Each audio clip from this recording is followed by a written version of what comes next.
अपने गुरु महादेव के चरणों में प्रणाम करता हूँ। इस कालखंड के प्रथम शिव शिष्य भैया साहब श्री हरिंद्रानंद जी के चरणों में प्रणाम करता हूँ। शक्ति स्वरूपा माँ दीदी नीलमानंद के चरणों में प्रणाम करते हुए आप सभी गुरु भाई बहनों को मैं प्रणाम करता हूँ। आज की शिव चर्चा मैं प्रारंभ करता हूँ एक कहानी से, जो कि बहुत ही सुंदर कहानी है, और इस कहानी से हमें क्या सीख मिलेगी इसके बारे में मैं कहानी के अंत में बताऊँगा। तो इस कहानी को आप लोग सभी गुरु भाई बहनों से मेरा विनम्र निवेदन है कि इस कहानी को अंत तक आप ज़रूर सुनें। ये बहुत ही मार्मिक कहानी है। एक राज्य में ऐसी प्रथा बनी थी कि राज्य में जो भी उत्तराधिकारी राज्य का होगा वो सिर्फ 5 वर्ष के लिए नियुक्त किया जाएगा। हर राज्य में ये प्रथा थी कि भाई एक राजा जब तक जीवित है तब तक चलता रहेगा, लेकिन उस राज्य की प्रथा ये थी कि हर 5 वर्ष में एक नए राजा को नियुक्त किया जाएगा, और 5 वर्ष उसका पूरा होने के उपरांत उस राजा को जंगल भेज दिया जाएगा। तो इतना लोगों के अंदर डर हो गया था कि वो राजा बनने के लिए तैयार भी नहीं होते थे, लेकिन मनुष्य हैं तो लालच भी है कि भाई हम राजा बन जाएं, तो कितने लोग तैयार हो जाते थे। पहले व्यक्ति को जब राजा बनाया गया 5 वर्ष के लिए, जब उनका राज्य काल ख़त्म समाप्त हुआ तो फिर उनको जंगल भेज दिया गया। और जंगल भी ऐसा था, घना जंगल, वहाँ पे जानवर जीव जंतु रहते थे। यानी कि जो 5 वर्ष अपनी अवधि पूरी करके और जो जंगल जाता था वो लौट के नहीं आता था, फिर वो जीव जंतु जानवरों का शिकार हो जाता था, वो दुनिया से अलविदा होता था। करते करते ऐसे 10, 15, 20 राजा बदले गए, हर 5 साल में बदल जाते थे। जंगल जाते, वहाँ जीव जंतुओं के शिकार हो जाते थे, लेकिन मन में लालच ये था कि भाई मैं 5 वर्ष के लिए राजा बनूं। लेकिन राजा बनने के उपरांत वो भोग विलास में इतने ग्रसित हो जाते थे कि उन्हें 5 वर्ष बीतने का समय भी व्यतीत होते हुए पता नहीं चलता था, और 5वें वर्ष में उन्हें मृत्यु को प्राप्त होना पड़ता था। अब करते करते समय ऐसे ही बीतता गया, 15-20 राजा बदल दिए गए।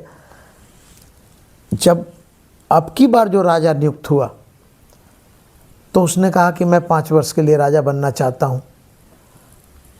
तो लोगों ने कहा कि ठीक है, उसको शर्त समझाई गई कि 5 वर्ष के बाद आपको जंगल में भेज दिया जाएगा, आप फिर सोचिएगा आपके जीवन लीला समाप्त हो जाएगी, क्योंकि आपसे पहले 15 लोगों ने इस राजगद्दी को संभाला है और उनका जीवन समाप्त हो गया है। उसने कहा ठीक है, कोई बात नहीं। वो तैयार हो गया, 5 वर्ष के लिए राजा बनने के लिए तैयार हो गया। लेकिन राजा बनने के उपरांत जो 15 राजा उससे पहले राजा बने थे वो भोग विलास में ग्रसित होकर अपने समय की अवधि को भूल जाते थे, और अंततः 5 साल बाद उन्हें मृत्यु को प्राप्त होना पड़ता था।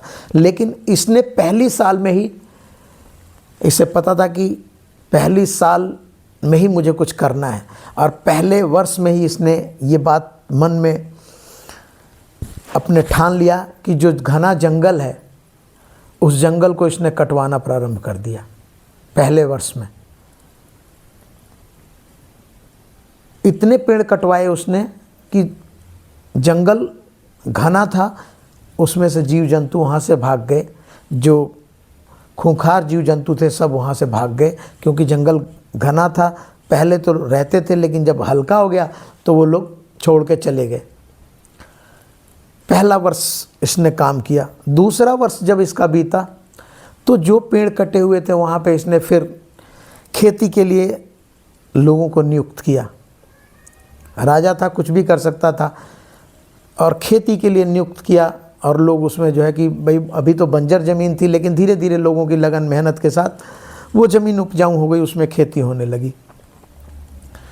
अब जीव जंतु जो भी थे, जंगली जानवर, वो सब वहाँ से गायब हो चुके थे। वहाँ पे फसल तैयार होने लगी। तीसरे वर्ष में उसने कुछ ज़मीन लोगों को दी और कहा कि यहाँ पे आप लोग घर बार अपना बनाइए। लोगों ने अपना घर बार वहाँ बनाया और उस खेती बाड़ी को करने लगे। थोड़ा बहुत जंगल रह गया था, पेड़ पौधे थोड़े बहुत रह गए थे, खेती होने लगी, वहाँ कुछ लोग रहने लगे। चौथे वर्ष में इसने लोगों से कहा कि आप लोग यहाँ पे पशुपालन कीजिए। कुछ जगह दी, लोगों ने गाय भैंस रह के वहाँ पे पशुपालन शुरू कर दिया।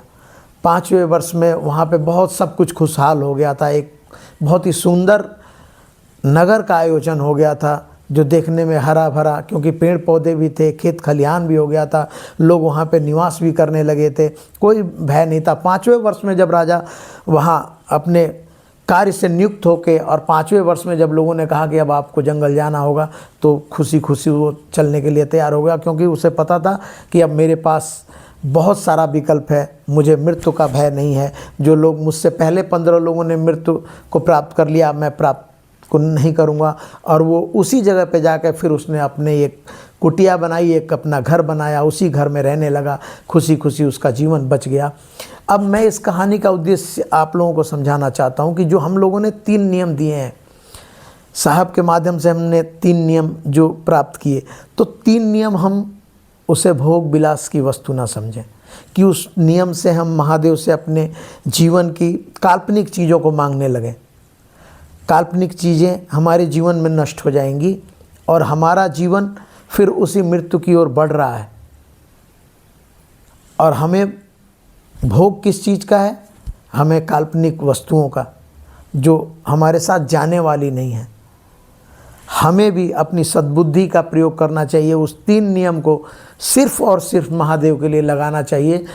महादेव आपके जीवन में प्रसन्न हो जाएंगे तो सब कुछ आपके जीवन में प्राप्त होगा। और आप, सबसे बड़ी बात, आप भय मुक्त हो जाएंगे, आप पूजनीय हो जाएंगे, आप सराहनीय हो जाएंगे, गुणनीय हो जाएंगे। साहब ने काल्पनिक वस्तुओं का अपने जीवन में कोई सदुपयोग नहीं रखा, जो मिल गया उसी में गुजारा किया। उन्होंने कभी महादेव से काल्पनिक चीज़ों के लिए महादेव से इच्छा जाहिर नहीं की। और हम हैं कि 3 नियम पाने के उपरांत उस काल्पनिक वस्तुओं को पाने का प्रयत्न करते हैं।